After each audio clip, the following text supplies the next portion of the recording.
Alhamdulillah wassalatu wassalamu ala asyrafil anbiya wal mursalin sayyidina Muhammad wa ala alihi washabbihi ajma'in. Rabbi shrah li sadri wa yassir amri wahlul 'uqdatam min lisani yafqahu qawli wa saddid lisani wahdi qalbi bihaqqi sayyidina Muhammad sallallahu alaihi wasallam washabbi wal ali amma ba'd. Alhamdulillah, puji syukur yang terhingga kepada Allah, kita haturkan yang dimana Allah Ta'ala masih memberikan kita nafas dan kita diberikan Allah panjang umur. Semoga-moga dengan nafas yang Allah berikan ini, kehidupan yang Allah berikan ini bisa menjadikan diri kita bisa bersyukur kepada Allah Subhanahu wa taala dengan kita memaksimalkan waktu-waktu yang ada dengan kita beraktivitas dalam hal yang diridhai oleh Allah Subhanahu wa taala. Dan moga-moga dengan berkah Rasulullah sallallahu alaihi wasallam kita semuanya nantinya diberikan oleh Allah syafaatnya dan dikumpulkan bersamanya, bersama guru-guru kita, bersama orang tua kita, orang-orang kita cintai dan keluarga kita semuanya. Amin ya rabbal alamin. Alhamdulillah, pada malam hari ini kita semuanya seperti biasa kita belajar bersama, mendengarkan bersama, duduk bersama untuk mengkaji sebuah ilmu, yaitu dalam kitab At-Taqriratus Sadidah yang berkenaan dengan fikih muamalah. Maka pada malam hari ini, sebelum kita memulai apa yang kita nanti bahas bersama-sama, marilah kita bersama-sama membaca doa sebelum kita belajar. Bismillahirrahmanirrahim. Nawaitu ta'alluma wa ta'lima wa tadzakkura wa tadhkira wa naf'a wal intifa'a wal ifadata wal istifadata wal hatha ala tamassuki bi kitabillah wa sunnati rasulih wa du'a ilal huda wa dalalata 'alal khair ibtigha'a wajhillah wa mardatihi wa qurbihi wa thawabih. Qala al-mu'allif hafidhahullah wa ra'ahu nafa'ana bihi wa bidarin amin. Tanggal kita sekarang membahas tentang al-huququl mushtarakah, hak-hak yang dimiliki oleh umum, di mana di sini maksudnya adalah hukum-hukum yang berkenaan dengan jalan, yang mana jalan tadi itu dimiliki oleh semua kalangan, semua orang. Maka di dalam jalan ini nanti bagaimana telah diatur dalam hukum fikih supaya nanti tidak ada hak secara pribadi di dalamnya. Oleh karena itu jalanan itu adalah milik umum atau hak yang dimiliki oleh bersama. Maka tidak boleh sembarangan menggunakan jalanan untuk suatu keperluan pribadi, baik untuk hajatan atau permintaan bantuan dan lain sebagainya. Begitu pula membuat balkon, membuat tempat di atas hingga sampai lebarnya itu di jalan. Maka ini hukumnya tidak boleh. Ya. Atau membuat teras rumah, yang teras rumah tadi masuk kategori jalan umum, ini juga tidak boleh, ya, kecuali nanti hal-hal itu telah diperbolehkan dalam syariat Islam. Nanti ada hukum-hukum yang akan dijelaskan mengenai hal tersebut, ya.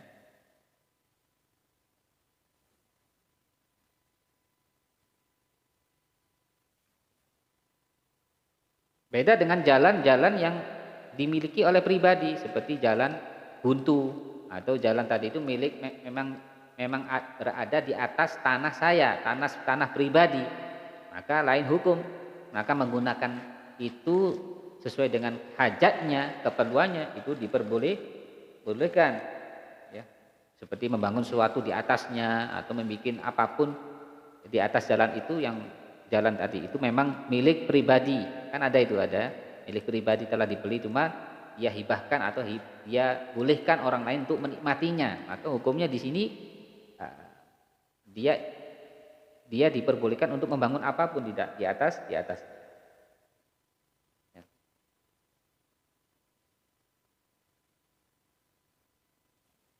Namun ketika jalan yang milik pribadi tadi ketika sudah dibuat untuk umum, ya, maka tidak boleh yang pemilik dari tanah tadi membuat tempat atau membangun sesuatu yang ada di atasnya yang bisa mengganggu kemaslahatan umum, sekalipun itu tanah milik pribadi.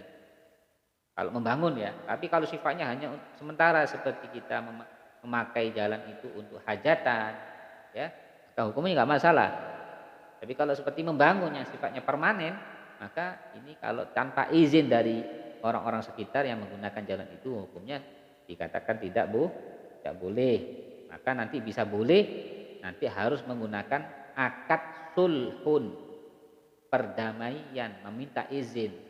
Si punya tadi walaupun itu punyanya dia, tapi ingin membangun sesuatu di atas ya jalan yang itu nanti digunakan untuk umum, maka nanti harus pakai izin atau pakai suluh, berdamai dengan nanti misalkan memberikan imbalan kepada mereka. Ya. Ini sangat banyak sekali masalah-masalah yang berkaitan banyak tentang ini. Kadang-kadang terjadi ya perselisihan, sengketa. Ini terkadang dalam masalah ini jalan milik siapa ini ribut gara-gara jalan. Maka nanti kita tinjau di sini, ya. Maka perlu diketahui di sini disebutkan aqsamut thoriq kismani. Yang dimaksud jalan, ya, penggunaan jalanan umum ini dibagi menjadi dua. Ya. Jalanan umum ini dibagi menjadi dua. Yang pertama thoriqun nafidun. Ya. Jalan yang terbuka. Ya, yang terbuka, yang tembus kemanapun bisa sampai. Artinya dia ada dari jalan ini bisa nyampe kepada tempat-tempat yang lain. Nah, ini namanya jalan yang tidak buntu. Fa yajuzul insan an yusri'a raushanan fihi ay yukhrija saqifatan au balakunan au janahan walakin bisyurutin. Maka setiap orang yang mempunyai rumah di samping jalan tersebut boleh untuk membangun atau membuat bangunan semisal atap atau balkon yang sampai menjulur ke jalan tersebut. Tapi dengan syarat. Misalkan ini kan ada jalan kecil. Banyak tuh di luar rumah kampung-kampung kan itu. Ini jalan milik kampung kan gitu ya. Kalau kita bikin sesuatu yang sampai bangunan tadi itu menutupi bangunan jalan itu bagaimana hukumnya? Boleh, tapi ada syaratnya. Apa yang pertama? An yakunal mukhrij musliman. Orang yang membuat bangunan tadi adalah kategorinya muslim, bukan non muslim. Maka orang kafir tidak boleh, sekalipun kafirnya bukan kafir harbi tapi kafir dhimmi sekalipun, tidak boleh membuat bangunan tadi itu yang sampai menjulur ke apa itu? Jalan umum. Ini enggak boleh. Nah, ini hanya hak dimiliki oleh kaum muslim. Jadi kalau pakai hukum ya, kalau hukum fikih ya. Kalau kita pakai hukum sosial ya, kita mungkin disalahkan. Tapi kalau hukum fikih begini, karena haknya orang muslim lebih banyak daripada orang non muslim. Ya. Yang kedua, an yarfa'ar rawshana bihaitsu yantafi idlamul mawdi'i bihi wa bihaitsu la yu'dil marina.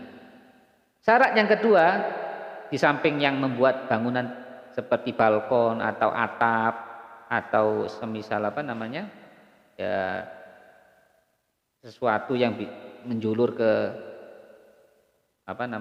jalan umum tadi, itu di samping harus orang muslim, maka syarat yang kedua harus meninggikan balkon atau bangunan tersebut. Jadi harus tinggi, nggak sampai mengganggu orang-orang yang berjalan atau lewat di gang atau di jalan tersebut. Ya.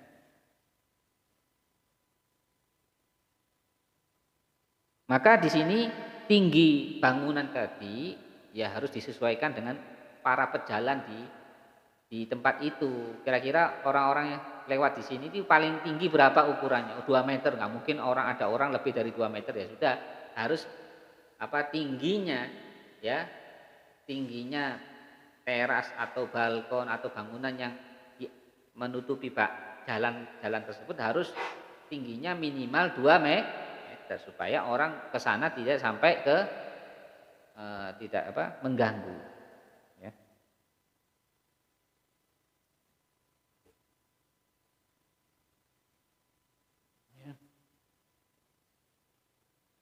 Ya, kalau biasa yang di sana itu jalannya hanya untuk orang, ya berarti harus sesuaikan dengan orang. Tapi kalau yang di sana itu jalannya pakai mobil, wah berarti harus mengikuti mobil. Yang masuk apa mobil apa? Truk, ya berarti harus sesuaikan tingginya truk. Jadi balkon atau bangunan itu nggak boleh ya lebih rendah daripada tingginya truk. Harus sesuaikan dengan orang yang memanfaatkan jalan itu. Ya. Harus diukurkan banyak itu ya di jalan-jalan kan ya. Ada orang rumahnya pinggir jalan terus sampai bikin balkon, sampai balkonnya atau terasnya itu sampai ke jalan umum. Kalau yang bikin orang muslim nggak apa-apa. Dan harus pakai syarat yang kedua tadi. Harus sampai tingginya itu tidak sampai mengganggu orang yang memanfaatkan jalan itu, baik dari kalangan manusia ataupun kendaraan atau misalkan itu hewan sekalipun. Jelas ya di sini?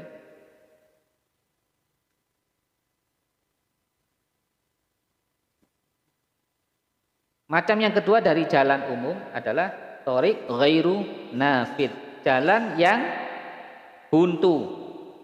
Ya, ada jalan buntu. Maka di sini ya juzu isra'ur roshan walakin bisyurut. Tetap juga hukumnya boleh membuat bangunan di atas jalan buntu tadi. Bagi rumah-rumah yang berada di pinggir jalan tersebut. Tapi harus dengan syarat juga. Pakai syarat. Yang pertama apa? Yang pertama syaratnya harus muslim juga. Harus orang muslim. Selain non muslim tidak boleh. Yang kedua, meninggikan bangunan balkon atau yang semisalnya sekira tidak sampai mengganggu yang berjalan kaki atau yang melewati tempat itu. Sama seperti syarat pada jalan ya umum yang terbuka yang tidak buntu. Sama. Ketambahan yang ketiga. Ya. Yang ketiga ini syaratnya adalah ya orang yang membangun bangunan atau atap atau balkon tadi telah diizini oleh semua pengguna yang menggunakan jalan itu, kan itu buntu. Sekitar-sekitarnya yang pakai itu yaitu yang harus mengizini dia bangun seperti itu. Kalau nggak dapat izin satu saja maka tidak boleh bangun. Ya, ya misalkan ada kayak di rumah saya ini ada ini ya. Ini ada jalan buntu kan. Ini kan jalan buntu.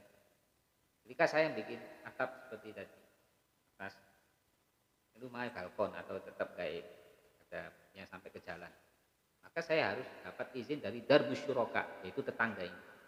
Ketika tetangga ini memberikan izin kepada saya, kan darbus syuraka orang yang bersangkutan memiliki yang memanfaatkan jalan ini kan cuma satu saja ini, ya kan, sebelah saya ini saja.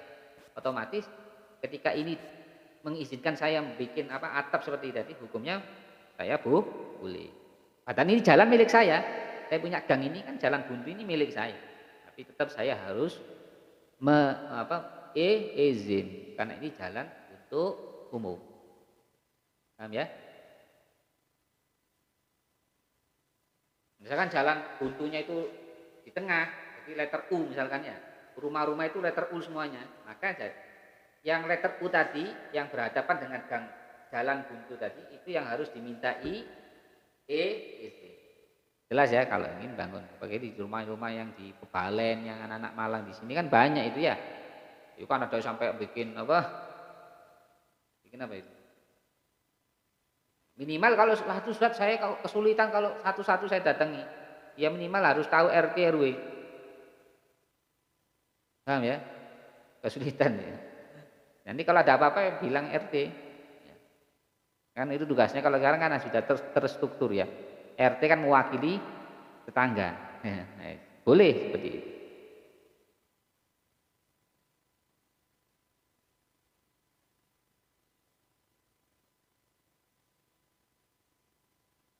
Ya misalkan enggak anu, misalkan yang tetangga saya yang pengguna jalan itu juga biasa memanfaatkan jalan itu juga ternyata nggak mengizinkan saya. Misalkan gimana? Boleh saya di sini pakai sulhun, pakai perdamaian, damai. Saya tawarkan kepada mereka.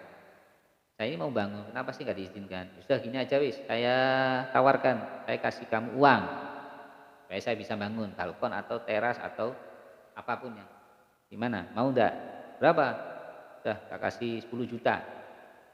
Ya mereka ridho, sudah, saya boleh. Paham ya? Jelas ini? Jadi masalah ngono itu Islam juga karena ini kemaslahatan milik bersama. Itu tidak boleh sembarangan. Kalau itu kampung-kampung kamu ya kamu yang ngatur terserah kamu, tapi kan ini ada milik orang lain juga kan. Ya, haknya itu juga jalannya juga dimiliki oleh orang lain.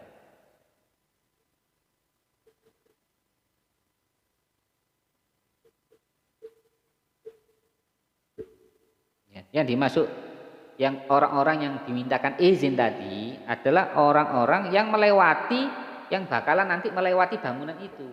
Setiap rumah yang melewati bangunan itu harus kita minta izin. Berbeda kalau rumahnya nggak ada di situ dan pintunya nggak ada di situ. Misalnya temboknya saja, tapi dia itu nggak sampai melewati tempat itu. Tembok sampingnya saja kan ada itu. Kayak di sini kan tetangga ini. Nggak perlu saya minta apa? Minta izin sama yang sebelah yang di sana, karena dia nggak mau ke rumahnya dia nggak lewat sini, gitu loh. Jelas ya? Jadi nggak perlu izin, karena bukan termasuk orang yang harus saya minta izin. Jelas ya?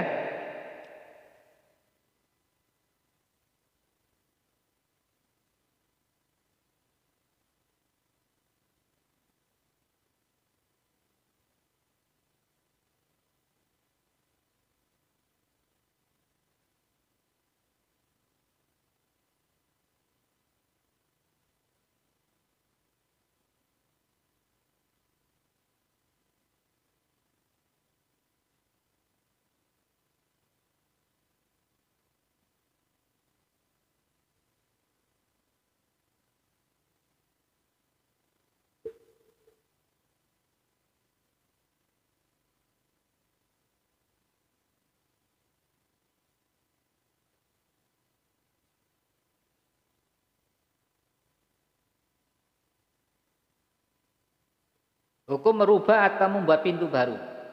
Misalkan rumah direnovasi, mau pintu rumahnya itu mau dirubah. Ya. Kan kadang-kadang buat pintu ngawur, ada pintu ngawur itu artinya sampai mengganggu orang yang berjalan kaki. Buat pintu ya istilahnya sampai membuat pejalan kaki nggak bisa lewat kan harapan. Kan ada itu. Ya.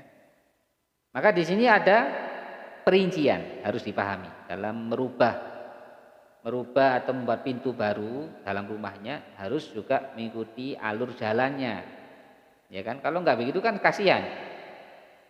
Ya. Maka diperinci sebagai berikut. Yang pertama, jika merubah pintu menjadi maju, ya, ke arah ujung jalan atau gang, maka hukumnya nggak apa-apa. Jadi dimajukan gitu loh. Asalnya di samping, ya, asalnya di samping. Kalau di samping kan berhadapan dengan jalan yang semua orang melewati situ. Tapi kalau langsung tak rubah langsung ke ujung jalan, jadi nggak sampai ganggu orang, nggak sampai masuk ke jalan umum ini, nggak langsung ke jalan utama misalkan ya. Maka hukumnya gimana? Nggak perlu izin, langsung aja tutup nggak apa-apa.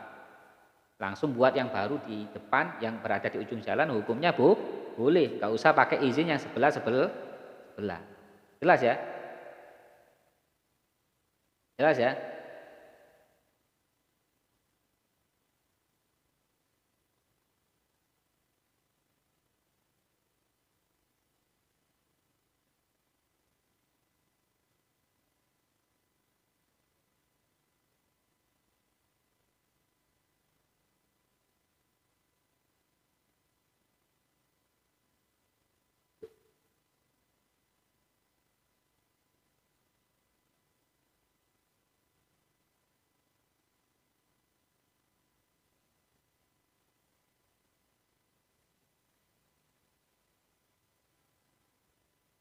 Dan kemudian nanti pintu lama itu harus ditutup, nggak boleh dibuka, ya, ya. Kalau misalkan nanti bikin dua berarti, ya, dan yang kedua tadi bisa mengganggu, maka harus izin kepada tangganya.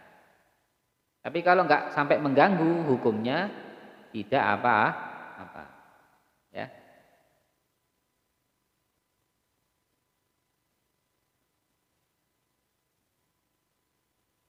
Jadi masalah pintu gimana ya, ini harus diatur. Sekira intinya kembali kepada tidak sampai mengganggu dari para tetangga-tetangga yang ada yang menikmati, yang memanfaatkan jalan ini. Tapi kalau itu gara-gara pintu tadi bisa menghalangi manfaat dari jalan yang ada, itu harus di pakai suluh kalau ingin, minimal pakai suluh. Tapi kalau nggak bisa ya berarti nggak boleh bikin jalan sembarangan seperti itu, ya.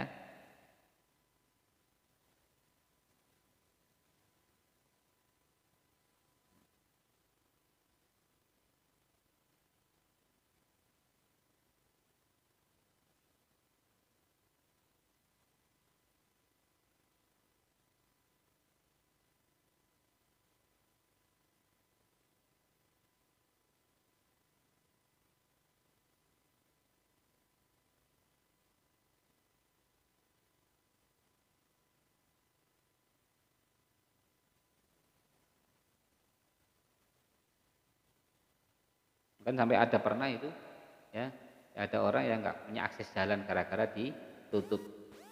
Nah, itu ada dosa itu, ya, karena itu hak umum yang dia itu sebenarnya awalnya ada untuk jalan, terus hanya ditutup. Ini nggak boleh. Maka harus diberikan hak untuk jalan. Ketika dia ingin bangun sesuatu harus ada izin. Kalau enggak seperti itu kasihan. Makanya harus di masing-masing harus mengerti bagaimana menempatkan rumah yang baik dan tidak baik, yang diperkenankan dan yang tidak diperkenan. Nah, apalagi di dalam rumah-rumah atau di akses-akses jalan yang kecil, di rumah gang sempit-sempit itu ya, itu harus diperhatikan bagaimana menata tempat pintunya di mana supaya tidak mengganggu jalan sebagainya. Ya, itu penting sekali karena nanti bisa dikatakan zalim. Kalau sudah zalim begitu apa gunanya bangun?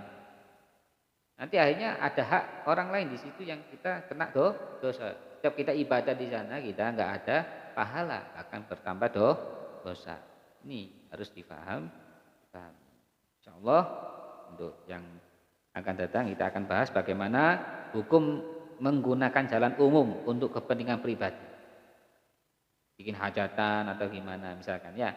Ini bagaimana dibahas setelah hukum fikih. Insya Allah minggu depan kita akan bahasnya lebih detail lagi. Itu saja yang mungkin bisa saya sampaikan. Wassalamualaikum warahmatullahi wabarakatuh. Allahumma hdina fil hadi wa afina fil afid wa tawallana fi man tawalla wa barik fi ma'udhina syarra ma qadhi fil adqad wa liqaf innahu la yadhimu wa yazmu tabar rabbana ta'ala alhamdulillah ma qadhi astaghfiruka wa atubu sallallahu alaihi wa sallam muhammadin nabiyyi wa ala alhamdulillahi rabbil alamin.